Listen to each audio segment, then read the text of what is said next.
Assalamualaikum, salam sejahtera untuk semua ya, buat seantero Indonesia. Kali ini saya mau sharing ya perihal cleaning sequence ya. Berarti apa sih urutan cara pengerjaan kamar. Nah, sebelum ke poin, saya mau share apa sih tujuan cleaning sequence itu. Jadi intinya sih satu ya, kepuasan tamu ya.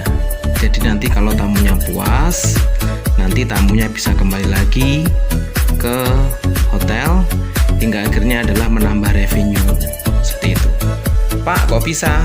Ya contohnya sekarang di musim corona, pandemi corona, sehebat apapun manajemen atau mungkin hotel tersebut, kalau nggak ada tamunya ya zong bosku, berarti nggak ada income. Yang ada nanti ya hotelnya close dulu seperti itu. Untuk itulah jadi sangat penting sekali ya, tamu harus dibikin puas, nyaman, nah sehingga nanti bisa kembali lagi. Jadi kegunaan cleaning sequence juga agar operasinya running smooth ya, berarti biar lancar jaya, SOP. Kalau operasinya semua lancar ya tidak ada namanya komplain, terus semuanya bagus-bagus lah, dari manajemen bagus, dari tamu bagus, dari owner juga bagus. Oke, kembali ke laptop ya.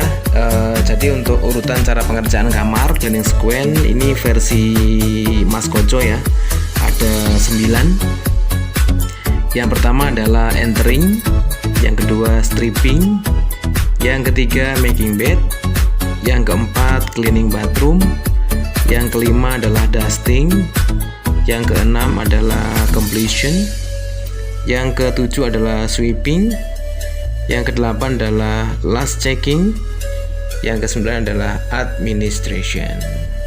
Langsung kita kupas ya satu persatu. Yang pertama adalah entering ya, berarti knocking the door ya, berarti ketuk pintu.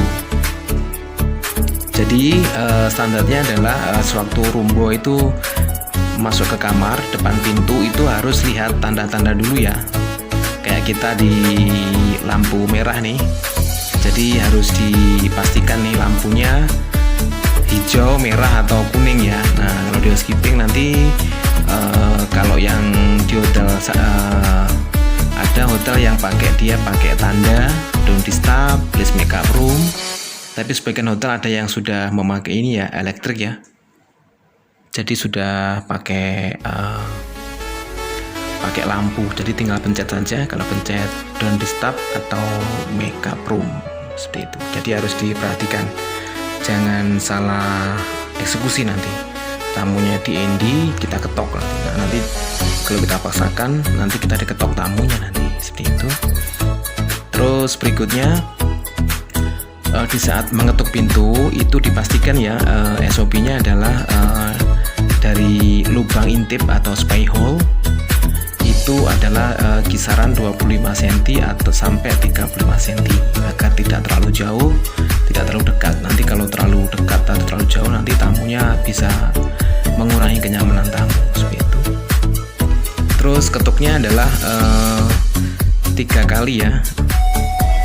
Contoh diketuk atau di bel, jadi ting tong, jeda. Nah itu ada jeda interval tuh. SOP-nya adalah 5 second, 5 detik sampai 7 detik ya. 5 second sampai 7 second. Itu SOP-nya, baru nanti diketuk lagi. Jangan main ngebel ting tong ting tong ting tong ting tong atau main ketok. Itu nanti SOP-nya kalau seperti itu nanti kayak obraan Satpol PP nanti ya. Nanti bisa tamunya marah nanti seperti itu. Setelah dipastiin tamunya, kalau tamunya ada, kita koreksi ke tamu, kita mention apa sih tujuan kita ke kamar itu, entah itu make up kamar, bersihin kamar, atau menawari tendon service, atau mungkin mengantar requestan seperti itu. Terus kalau nggak ada jawaban, dia ketuk sampai 3 kali, kita buka ya, tapi pelan-pelan, tidak berlangsung, karena nanti takutnya di security lock dari dalam nanti jedar gitu, nanti bisa mengurangi kenyamanan tamu. Jadi pelan-pelan. terus sambil sebutkan housekeeping seperti itu, housekeeping may coming, nah, seperti itu. Berikutnya yang kedua adalah stripping ya. Stripping itu berarti stripping linen, towel, dan stripping sampah ya atau garbage. Jadi untuk stripping dipastikan ya semuanya diambil ya, handuk yang dipakai tamu, handuk sama spray di take out semua, di stripping. Berikutnya sampah juga di stripping. Tapi untuk sampah ya dipastikan, untuk sampah memastikan nih sampah yang dibuang tamu adalah benar-benar sampah ya. Jadi kalau misal ada keraguan, contoh mungkin tamunya semalam sedang mungkin nggak sadarkan diri di kamar mandi hingga akhirnya tersenggol itunya parfumnya atau lipstiknya ke sampah, terbuang ke sampah. Terus kita berpikiran, nah itu sampah. Akhirnya nanti pas tamunya balik lagi ke kamar atau mungkin check out tanyain, nggak taunya sudah di Bantar Gebang nanti. Nah kita nanti ya suruh nempuin nanti kan, suruh bayar nanti. Untuk itulah memastikan kalau emang ragu-ragu di keep saja ya, disimpan di housekeeping. Nanti kalau emang tamunya nggak klaim baru kita buang kalau itu sampah. Berikutnya untuk linen tadi ya, untuk linen dipastikan untuk stripping ya, stripping di tempat tidur jangan langsung sekalian, jadi satu persatu dari atas sampai bawah.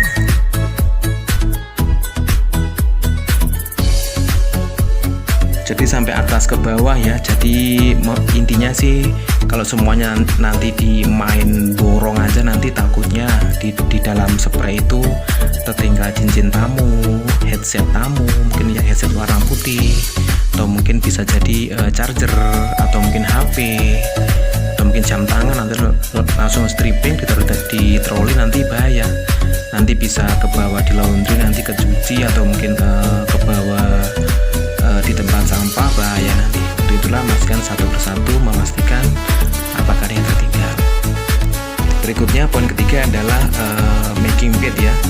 Untuk menata tempat tidur itu dipastikan presented with professional manners, sajikan dengan tata cara yang profesional.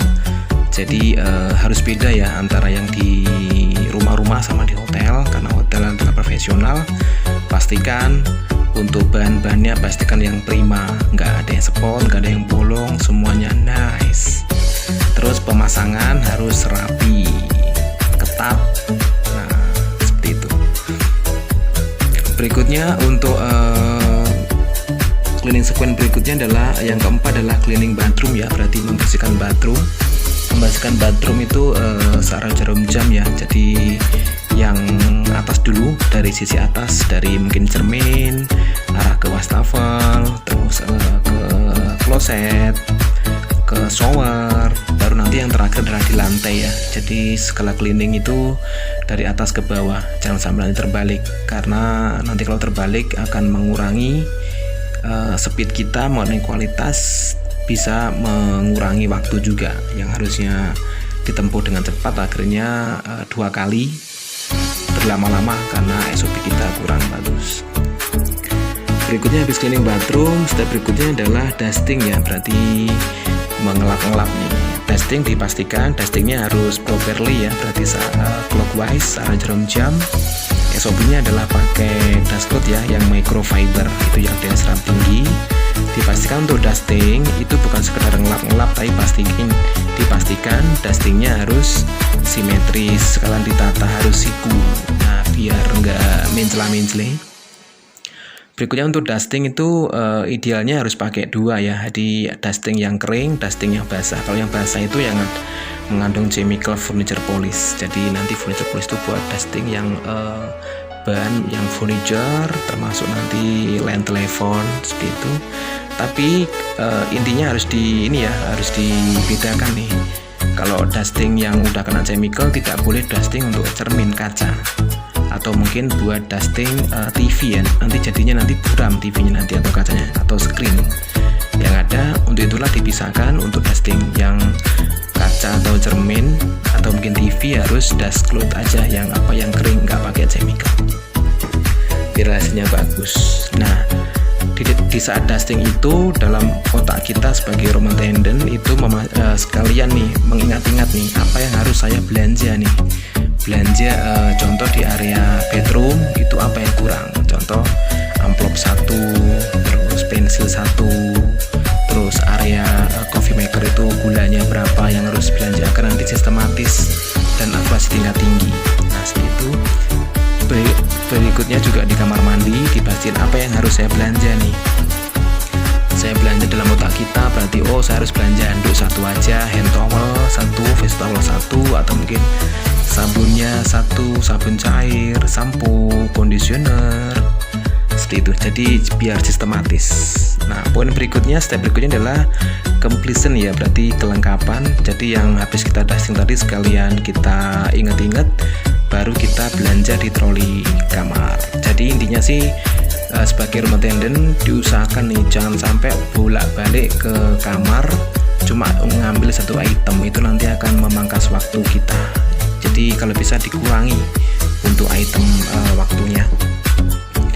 Berikutnya dilengkapi sesuai standar yang ada. Intinya jangan dikorupsi standar yang ada. Nanti kalau dikorupsi akan memicu tamu kurang nyaman, nanti bisa komplain. Nanti kalau komplain nanti bisa nggak kembali lagi, nanti nggak bisa check-in di hotel lain yang dia lebih lengkap, lebih bagus pelayanannya, seperti itu. Berikutnya setelah dilengkapi harus kita sesuai tipe lantai nih. Nah kalau lantainya parket, marmer atau teraso ya kita sweeping dulu, lobby duster, atau setelah itu nanti baru kita mopping. Tapi kalau berbahan karpet kamarnya ya kita vakum, di spotting nanti kalau emang ada yang kotor, mungkin bekas tumpahan makanan atau bekas apa, nanti bisa kita spotting. Terus kalau di bintang 4 sih saya rasa karpetnya mungkin agak biasa ya. Itu yang kalau di bintang 5 sih ada, dulu pernah saya experience di Surabaya sana, itu di bintang 5 itu karpetnya kayak rambut, jadi itu harus vakumnya harus searah.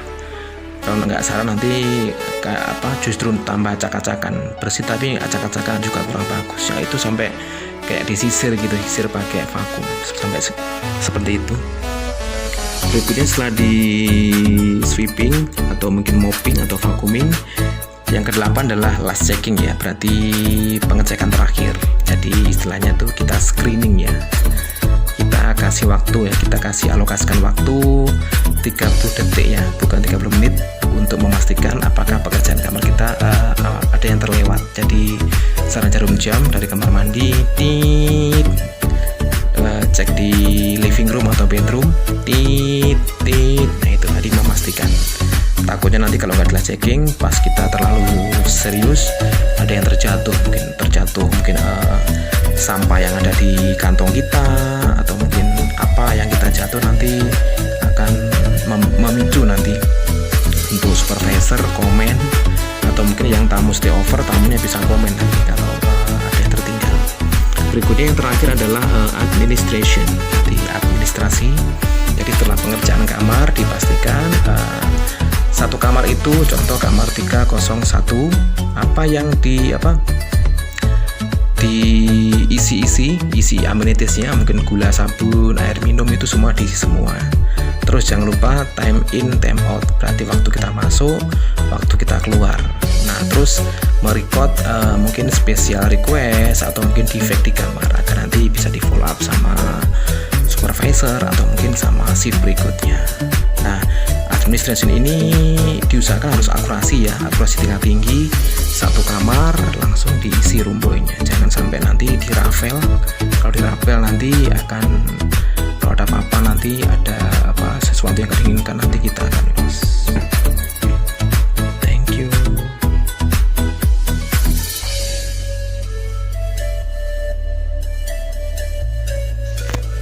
Oke bosku, bila mana ada saran, masukan, silakan masukkan ya di kolom komentar. Saya tunggu di tikungan Batavia. Assalamualaikum.